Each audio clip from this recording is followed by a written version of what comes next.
You know that moment you open the design you ordered and instead of wow, you get this weird sinking feeling. Like, how could this happen? It was all clear in the brief. I've been there more than once. And if I haven't committed any of the classic designer crimes like giving an impossible task, constantly changing direction, or staying silent about what I didn't like while the process was moving forward, and this deserves its own video, then I go to my own little set of techniques that help me steer the situation back on track with a lot less stress. Let's see what I've got for you here. So what do? I've learned to pause. I give myself a day because the first 24 hours are the emotional ones. That's when your stress hormones scream louder than your logic. So I just tell my designer, hey, I need a bit more time to send feedback, and I let my mind calm down. Then I go through my little internal checklist, the one I built to protect my nerves and my budget. The first question I ask myself, am I even the target audience for this design? Because honestly, many times, you and me are not. Take Voger projects, for example. Voger design most of the musical software, for producers, sound designers, hardware emulations, all this stuff. And I'm a 40-year-old woman. And, the audience is mostly men, either younger or older. So if something doesn't appeal to me visually, it doesn't mean it's bad. It might mean it's working for someone else. When I realize I'm not a target audience, I find someone who is. But I don't ask, do you like it? That question is useless. I ask things like, where do you click first? Or what feels confusing? That tells me way more than like or dislike. If you're curious how to test designs like that, that's a topic for another video. Just let me know in the comments.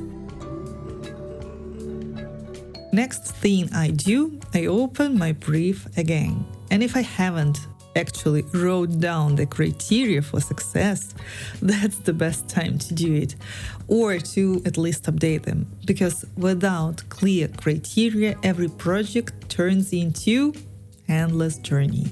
So I start defining them right there. For example, I want the interface to feel light because I want to stand out from darker competitors, but still to be comfortable for long work sessions. Or if it's my website, I want people to look at the visuals, not read every word. That's a branding choice. It's not about convenience, it's about shaping an experience.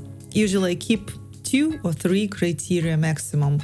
Anything more and I just start debating with myself. Sometimes I reach the point where I realize maybe my own concept was wrong. And that's okay. I just ask for an alternative version, same brief, but from a different angle, because design is always kind of reaction to my goals, my words, my taste.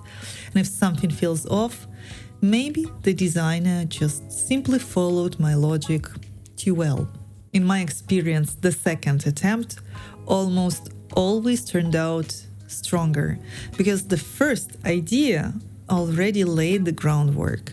It's like the safe first version is done, and now it's time for the cooler, riskier, more complex idea to be born. By that stage, both sides finally understood what the other really meant. And here comes my favorite part, the attempt at art directing. I used to do it too. You know, those messages like, make it smaller, move the top, change the color. Sounds familiar? It's totally normal, but it's expensive. Only an experienced art director can really fix design. What works for me better now is identifying the problem before jumping to the solution. It gives the designer creative space and saves me a lot of time and budget in the end. When I go through all of this, the pause, the audience check, the criteria, I usually write to the designer and say, hey, here's what's happening. Maybe I didn't explain my vision clearly, or maybe you see something I don't. Here's how I see it. Let's talk. And that's where my next favorite part begins, the real magic, which is pretty similar to the one I feel when you start a conversation in comments or subscribe. But I'm talking here about magic between creatives. That's when design starts breathing again. So yeah, if the design didn't click, it's not failure, it's just part of the process. And if all of that still fails me, I give it a good private swear at home. That's a part of a creative life too.